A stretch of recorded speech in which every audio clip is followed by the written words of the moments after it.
étudiants, étudiantes des universités, des écoles supérieures, maths spé, maths sup, je vous propose un exercice de réflexion sur les intégrales primitives. Donc, suivez bien.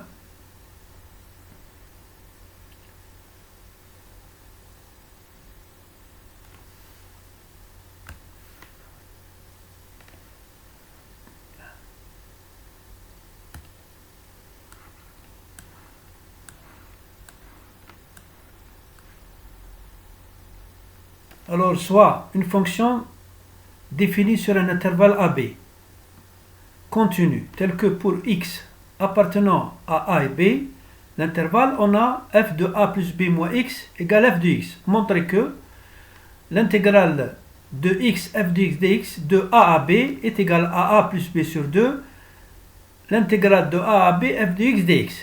On déduit la valeur de l'intégrale i, variant de 0 à pi, de x sinus x sur 1 plus cosinus carré x dx. On commence par le changement de variable. U égale a plus b moins x. Donc du égale moins dx. Pour ce qui est de changement de borne, si x égale a, donc le u est égal à b. Parce que je remplace x par a, donc u égale b. Si x égale b, donc u égale a. Je vais donc écrire l'intégrale de a à b de x dx égale moins de b à a plus b moins u, hein, parce que le x je vais le remplacer par a plus b moins u, hein. Je peux toujours l'écrire, hein. Donc x égale u a plus b moins u.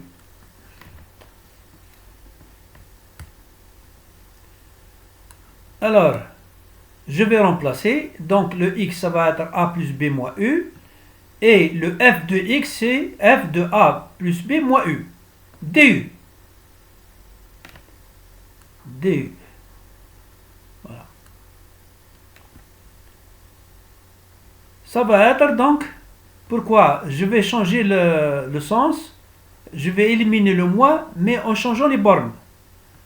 Au départ c'était de b à a, maintenant c'est de a à b, en enlevant le signe moins. Ça va être donc de a plus b moins u, f de u, parce que ab moins u, hein, c'est f de u. Suivant donc la définition au départ. Voilà.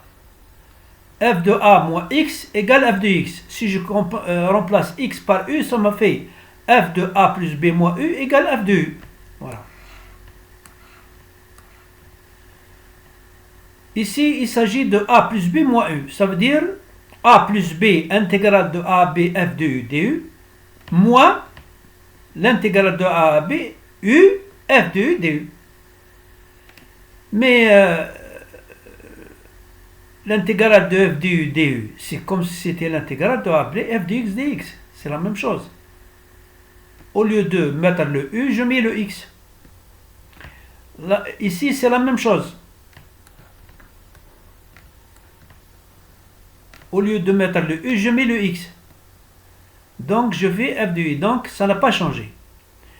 Mais, je sais que cette partie-là, voilà, cette intégrale-là, plus cette intégrale, sont semblables. Donc, je vais la transférer vers le côté gauche de l'équation.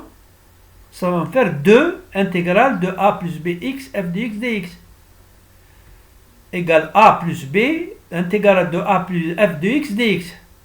Donc l'intégrale de a à b de x f de dx est égale à quoi? A plus b sur 2. Voilà le 2. Il va être ici. Intégrale de a à b f de x dx. Pour le calcul de l'intégrale, et voilà. L'intégrale donc de 0 à pi x sinus x sur 1 plus cosinus carré x dx. Je vais appliquer la même formule que j'ai démontré auparavant. Donc le f de x ici, ça va être sinus x sur 1 plus cosinus x. Je vais changer les bornes. Donc le a, ça va être un 0 et b, c'est le pi. Donc je vais écrire que l'intégrale qu'on m'a demandé de calculer est égale à pi sur 2, c'est-à-dire a plus b sur 2. De 0 à pi, c'est-à-dire le a c'est 0 et b c'est le pi, c'est sinus x sur 1 plus cosinus carré dx. Avec cette intégrale, je vais pouvoir la calculer parce qu'elle est plus facile à calculer. Donc je vais faire un changement de variable, u égale cosinus x. La dérivée, c'est moins sinus x dx. Je vais aussi changer les bornes. Si x égale 0, u égale 1. Pourquoi? Parce que si je mets cosinus de 0, u égale 1. Si je mets x égale pi, ça veut dire cosinus de pi est égal moins 1. Donc j'ai changé les bornes. I est égal donc à pi sur 2, intégrable de 1 à moins 1, de moins du sur 1 plus u2. Je vais changer donc les bornes, mais je vais éliminer le moins. Ça va faire pi sur 2 de moins 1 à 1, du sur 1 plus u2, mais ça je connais la formule. Pi sur 2 de arc tangente de 1, de variante de 1,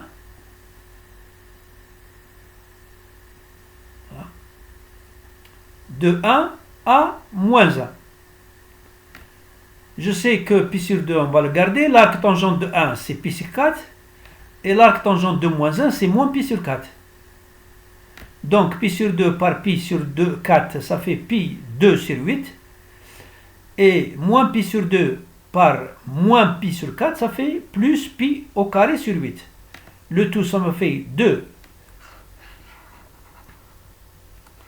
Ça me fait 2 pi au carré sur 8 égale pi sur 2 sur 4. Ah, il faut le corriger. Voilà, sur 4. Voilà.